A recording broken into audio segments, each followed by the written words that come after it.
सबसे पहले अब्दुल्ला जी आपसे मेरा सवाल, आईआईएचएम की शुरुआत आपने किस तरीके से की और कब से, जब से आपने इसकी शुरुआत की है तब से लेकर के अब तक का सफर कैसा रहा? देखिए, international institute of hotel management doctor Subarno Bose ने आज से 30 साल पहले इनॉग्रेट किया एंड 1994 में स्किलिंग सेक्टर के अंदर डॉक्टर बोस इस सोच को आगे लेके चले कि skilling is the answer for unemployment of the country. तो ये आज नहीं, 1994 के अंदर डॉक्टर बोस ने सोचा और इस प्रकार से हॉस्पिटैलिटी के अंदर और स्किलिंग के अंदर डॉक्टर बोस ने स्थापना की। पिछले 30 साल से आईआईएचएम स्किलिंग इनिशिएटिव्स पे काम कर रहा है। हॉस्पिटैलिटी के क्षेत्र में हमारे स्टूडेंट्स आज पूरी दुनिया में जाके काम कर रहे हैं। Various hospitality related allied industries में, होटल्स में, रेस्टोरेंट्स, एविएशन, क्रूज लाइंस में। आज की डेट में हमारे यहाँ तकरीबन 7,500 से 8,000 बच्चे पढ़ रहे हैं अक्रॉस साउथ ईस्ट एशिया, जो हमारे सारे कैंपसेस हैं इंडिया के अंदर, Calcutta, Delhi, Bangalore, Pune, Jaipur, Ahmedabad, Hyderabad, Goa. We are in Uzbekistan, Samarkand, we are in Singapore, opening soon, and we are in Bangkok as well. Okay.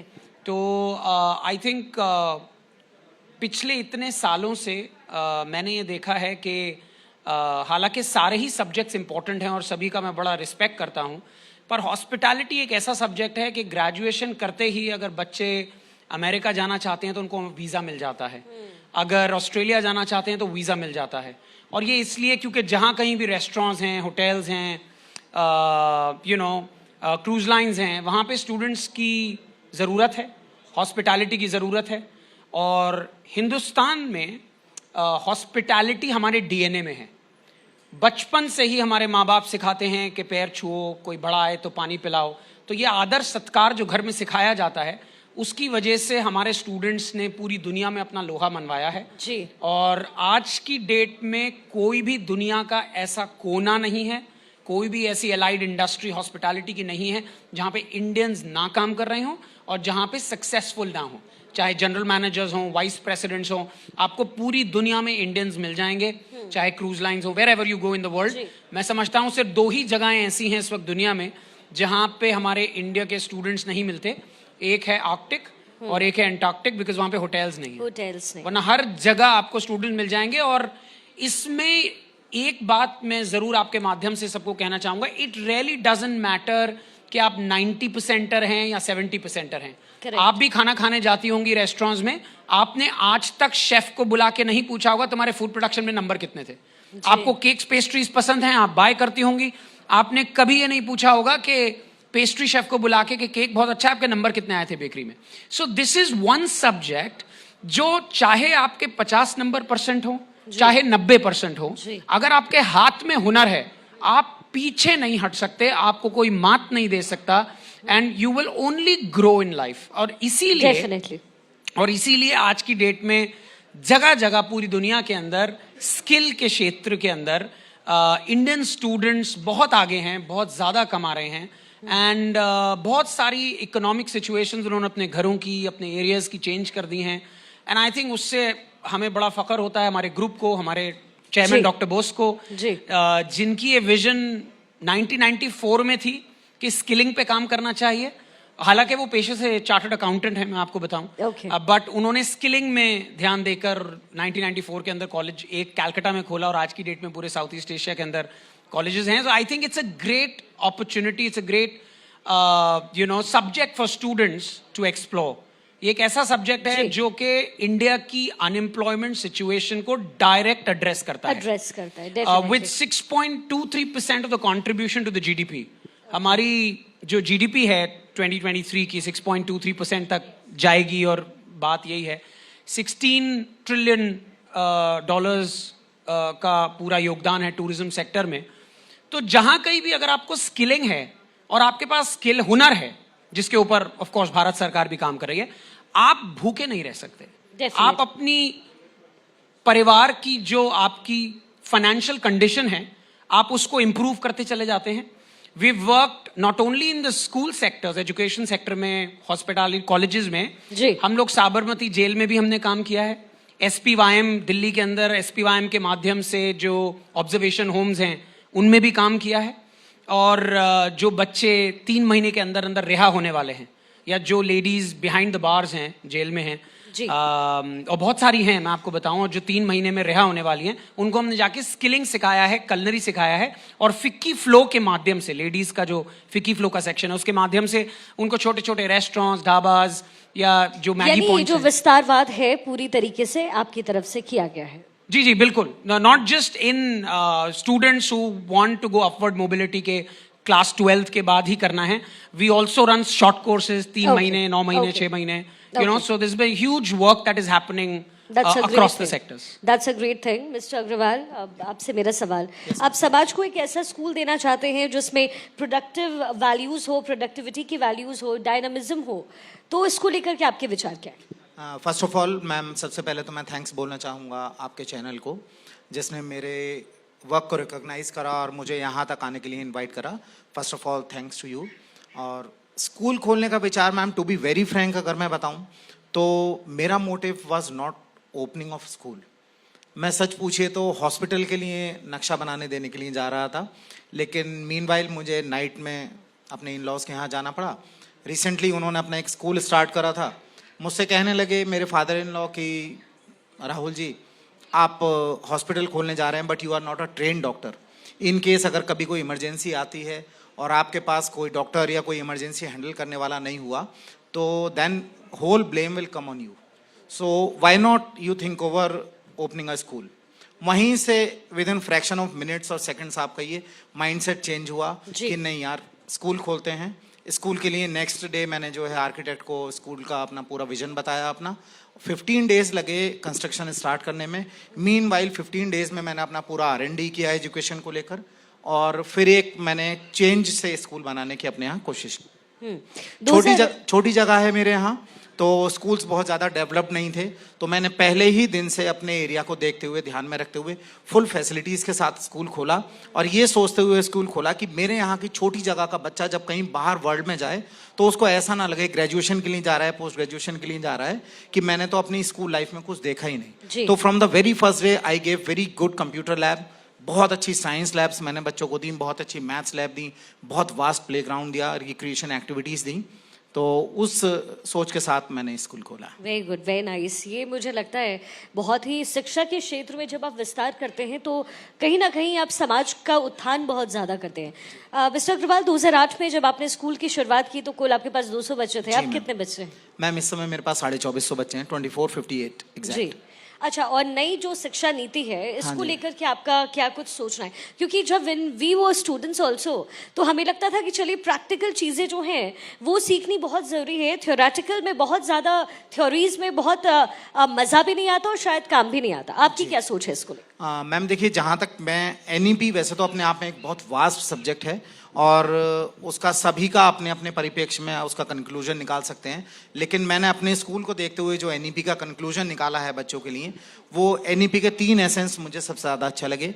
सबसे पहला कि बच्चे को आपको 5वीं तक अपनी मातृभाषा में पढ़ाना है, यानी कि वो बहुत ज़्यादा कंफर्टेबल होगा, बेसिक्स को बहुत अच्छे से ग्रैब कर पाएगा। दूसरा, हमारी जो एजुकेशन है that should be competency based, कि ज़्यादा से ज़्यादा केवल चैप्टर पढ़ना और आंसर करना हमारा एजुकेशन का मोटो नहीं होना चाहिए, बल्कि हम उस एजुकेशन से कुछ ना कुछ अडेप्ट करें, कुछ सीखें, तो that should competency should be developed in the students. तीसरा, एक स्किल, जो अभी भाई साहब बोल रहे थे, स्किल एजुकेशन। मेरा एक मोटिव भी है कि मेरे यहाँ से कोई बच्चा बाहर जाए तो he should have a minor skill with him और हर। डेफिनेटली। मिस्टर अहमद, IIHM, इसका नाम मुझे लगता है हम भी जब कॉलेज करना चाह रहे थे तो हमने, जो हमारे friends who wanted to go for the hospitality, तो उन्होंने इस जगह को चुना। ग्लोबली एक ब्रांड बनाने में किस तरह से आपको संघर्ष करना पड़ा, और ग्लोबल ब्रांड जब अब ये बनकर के तैयार है तो इसको और आगे इसमें इनोवेटिव जो डिसीजंस है वो लाना, इनोवेशन लाना, उसके लिए आप क्या कर रहे हैं? देखिए, ग्लोबल ब्रांड की जब आप बात करती हैं तो मैं समझता हूँ अगर दिल से काम करें और समाज की एक बेसिक नीड को एड्रेस करके काम किया जाए तो ब्रांड्स अपने आप बन जाते हैं। जिस वक्त डॉक्टर बोस ने इस पे काम करना शुरू किया उस वक्त विजन उनका ब्रांड बनाने का नहीं था। जिस वक्त 1994 में और उसके बाद कॉलेज जब चलना शुरू हुआ तो इंटेंट वाज नॉट कि हमें एक बहुत बड़ा ब्रांड बनना है या नाम करना है। हमारा इंटेंट ये था कि जो हमारे बच्चे ग्रेजुएट हो रहे हैं उनको अच्छी नौकरी लगे, और वो पूरी दुनिया में जाके काम कर सकें, ये इंटेंट था। अब 30 साल से वो बच्चे नौकरियां करते रहे, आगे बढ़ते रहे। आज वही बच्चे जो आज से 27 साल पहले ग्रेजुएट हुए थे, वो कोई वाइस प्रेसिडेंट है, कोई मैनेजिंग डायरेक्टर है, कोई कंपनी हेड कर रहा है। तो जब उनको रिक्रूटमेंट करना होता है या वो अपने बोर्ड मीटिंग्स में एड्रेस करते हैं, तो बाय नेचुरली वो कॉलेज की बात करते हैं। सो कॉलेज का जो ब्रांड बना है वो किसी मार्केटिंग की वजह से नहीं बना। 100% credit goes to our students, कि हमारे जो स्टूडेंट्स हैं उन्होंने इतनी मेहनत की और उसकी वजह से ये ब्रांड बन गया। सो इंटेंट कभी भी ब्रांड बनाने का नहीं था। रही बात संघर्ष की, तो मैं समझता हूं संघर्ष तो हर वक्त चलता ही रहता है। संघर्ष अगर चलना बंद हो जाएगा तो जिंदगी का मजा खत्म हो जाएगा। बिल्कुल। और कंटिन्यूसली संघर्ष ये रहता है। Doctor Bose is a very visionary man and हम लोग सब उनके साथ मिलके काम करते हैं। उनका ये सीधी सी एक सिंपल सी थॉट है कि जो पूरी दुनिया के अंदर हो रहा है वो हमारे कॉलेजेस में होना चाहिए। जो दुनिया के अंदर टेक्नोलॉजी पढ़ाई जा रही है वो हमारे यहाँ होनी चाहिए। जैसे फॉर एग्जाम्पल हॉस्पिटैलिटी टेक्नोलॉजी एक ऐसा सब्जेक्ट है जो हमारे यहाँ पढ़ाया जाता है। डिजिटल मार्केटिंग शायद मुझे नहीं लगता किसी होटल मैनेजमेंट कॉलेज में पढ़ाया जाता है, बट हमारे यहाँ पढ़ाया जाता है। एंटरप्रेन्योरशिप एक ऐसा सब्जेक्ट है जो हमारे कॉलेज में पढ़ाया जाता है। ये सारे वो न्यू एज करियर्स हैं। हैकाथॉन एक एक्सरसाइज है जो IITs में होती है, होटल मैनेजमेंट कॉलेजेस में शायद सिर्फ और सिर्फ IIHM में होती है। पूरी दुनिया की बात कर रहा हूं। तो ये एक्सरसाइज ऐसी है जहां पे बच्चों को फंडिंग दी जाती है एंजल इन्वेस्टर्स के थ्रू, और IIHM ने अपने खुद 25 करोड़ अलग उठा के रखे हैं so that our students can be funded for opening up कुछ उनके बिजनेस प्लान्स हैं, so they can get into that in order to promote startups. So I think challenges यही हैं कि you need to bring in the best. तो हर वक्त thought ये रहता है कि दुनिया में कहाँ क्या नई टेक्नोलॉजी है जिसको हम पढ़ा सकते हैं। जैसे रेवेन्यू मैनेजमेंट में हॉटस्टैट्स दुनिया की सबसे बड़ी नंबर 1 कंपनी है जो रेवेन्यू मैनेजमेंट होटल्स को सिखाती है। जी। या होटल्स, बड़े बड़े होटल्स रेवेन्यू मैनेजमेंट हॉटस्टैट से करते हैं।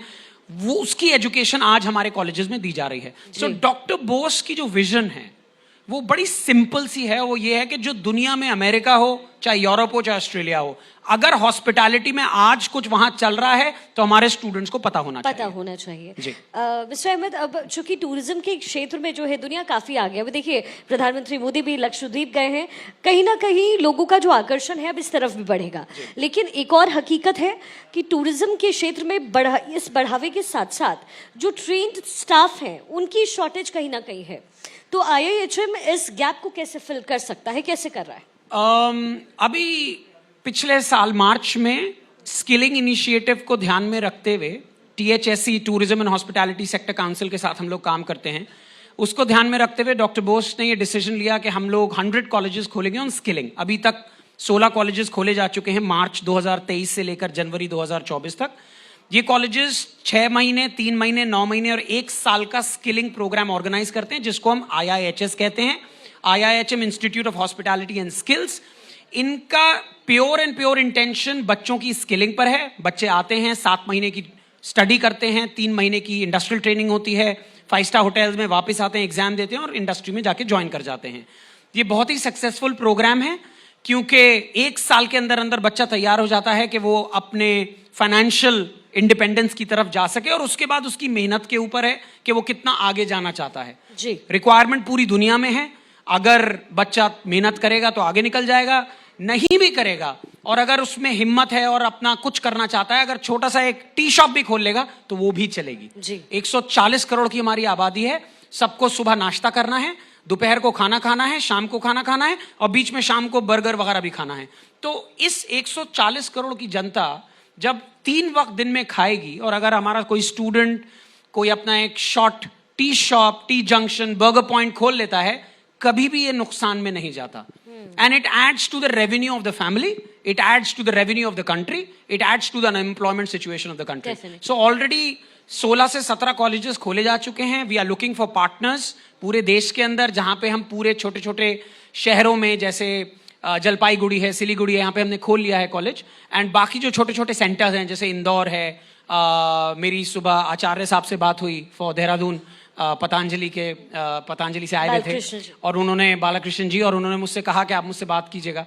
So I think we are expanding, we want to open in Rishikesh and I told him. So आप, एंड ये स्किलिंग सेंटर्स हैं, छोटे सेंटर्स हैं, 1 साल के अंदर बच्चा तैयार हो जाता है, फाइनेंशियल इंडिपेंडेंस है, मार्क्स की कोई रिक्वायरमेंट नहीं है, चाहे 40%er हैं, चाहे आप 90%er हैं, लगन है, हाथ का हुनर है तो पीछे तो रुकने सब कुछ का संभव सवाल ही नहीं है. जी, बेहद खूबसूरत. ये बिल्कुल आपने ठीक कहा. अगर आप करने की इच्छा शक्ति है और हाथ है, हुनर है, तो कुछ भी, nothing is impossible in this world.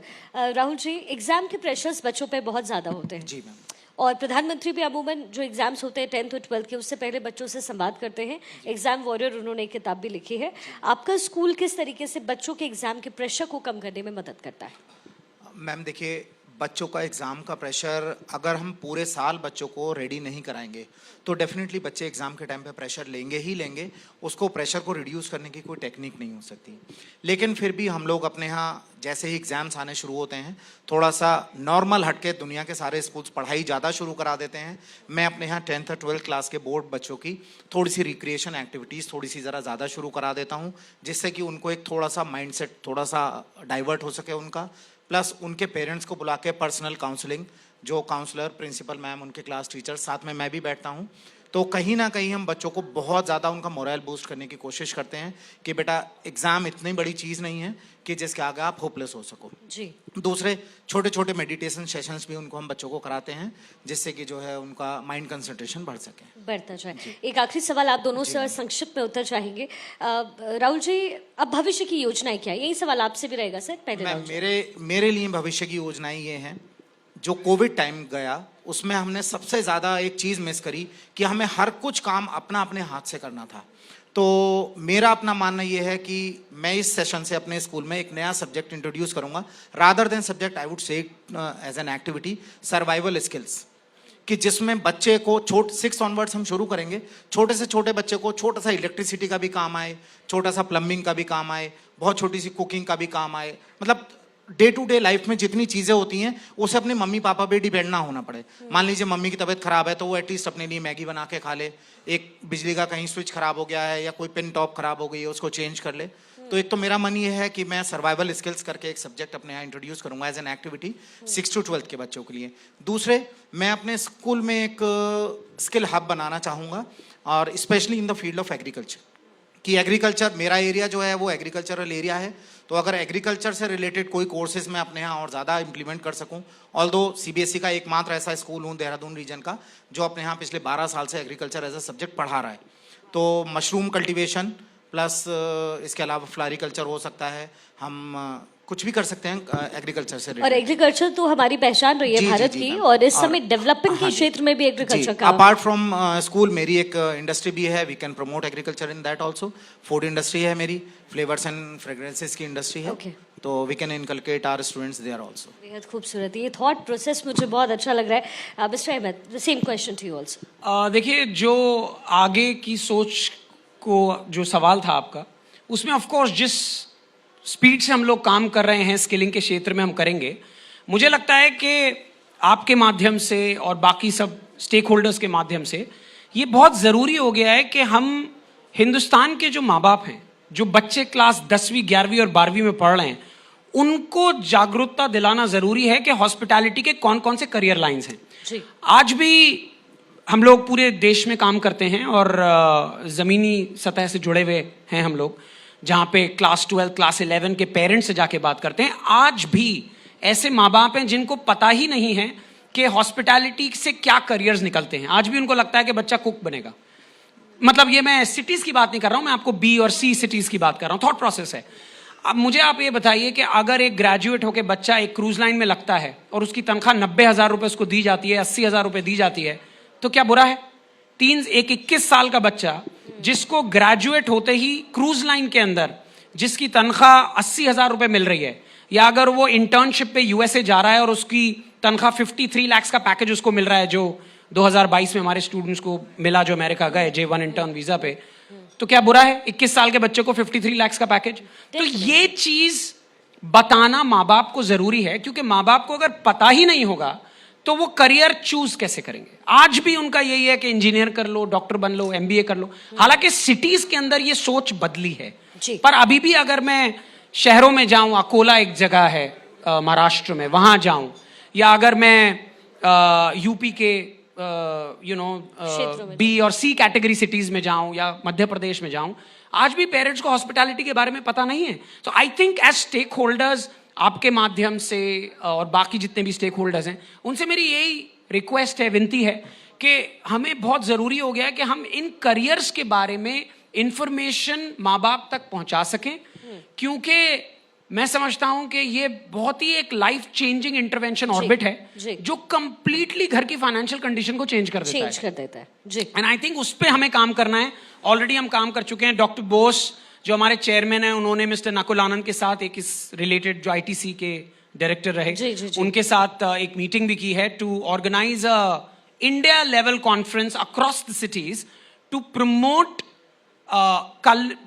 Hospitality को class 10th 11th and 12th students के तो बताएंगे ही, बट उनके पेरेंट्स को बताना ज्यादा जरूरी है कि ये कौन कौन से करियर लाइंस हैं। Restaurants, aviation, cruise lines, travel and tourism, event management, facility management, hospitals, you name it. And our students are going restaurants, bars, vineyards. यहाँ पे आज स्टूडेंट्स इंडिया से जा रहे हैं, काम कर रहे हैं जी। जब तक पता नहीं होगा तो अप्लाई कैसे आप कैसे अप्लाई करेंगे जी? राहुल जी, आप कुछ ऐड सर, आपको इंटरप्ट करना चाहूँगा यहाँ पर। आपका मोटिव बहुत अच्छा है और आप रादर देन ओपनिंग अपना कॉलेज खोलने के बजाय आप हम जैसे स्कूल से टाई अप क्यों नहीं करते हैं? अरे जेवी तो मैंने कहा कि 9th 10th 11th 12th के स्टूडेंट्स को हम लोगों का मोटिव है कि हम बच्चों को स्किल एजुकेशन दें। अगर आपके थ्रू हमें मिलेगी तो हमें तो बहुत ज्यादा अच्छा होगा। मुझे लग रहा है ये बेहद खूबसूरत से टाई अप हो जाएगा। इसी पोडियम पे मैं हाथ मिला रहा हूँ कि टाई अप हो चुका है। बेहद खूबसूरत। No, I think we're looking for JVs and जो डॉक्टर बोस का सपना है 100 कॉलेजेस 2 साल के अंदर खोलने का, वो अपने नहीं खोल सकते। To be honest, it has to be a JV. और ये जो हमने पिछले इतने सारे कॉलेजेस खोले हैं, इसमें 11-12 हमारे हैं, बाकी जेवीज हैं, और बाकी सब जगह जेवीज पे ही बात चल रही है। And we are more than happy to partner with institutions like yours. जैसे कि मैंने कहा, मैंने सुबह पतंजलि में भी बात की, आचार्य जी बैठे हुए थे और उनसे मैंने बात की, and he welcome that. So I think we are open आपके माध्यम से, anybody wants to venture मुझे any लगता part है of the हमारे country. माध्यम से ये बढ़िया सा एक टाई अप हुआ है। मुझे लगता है इसके लिए तालियां बजनी चाहिए आपकी। स्टेज पे बैठे बैठे एमओयू साइन हो चुका है। बढ़िया। ये एक आपके चैनल के माध्यम से मैं बाकी यहाँ पे सभी लोग जो बैठे हुए हैं उनसे भी मैं बोलना चाहूँगा कि यदि स्किल एजुकेशन आप में से कोई भी अपने यहाँ से इम्पार्ट करा सकता हो तो I am ready to collaborate with them. कि मेरे यहाँ के बच्चों के लिए 6 to 12 के बच्चों के लिए स्किल का पार्ट बनने के लिए I am always ready with ventures. चलिए ठीक, बहुत बहुत शुक्रिया मिस्टर अहमद और मिस्टर राहुल जी, आपका बहुत बहुत शुक्रिया। और हम उम्मीद करते हैं कि जिस तरीके से आप वेंचर को आगे लेकर चल रहे हैं, ये और आगे बढ़े और कामयाबी के शिखर तक पहुंचे। फिलहाल बहुत बहुत शुक्रिया आप सभी का।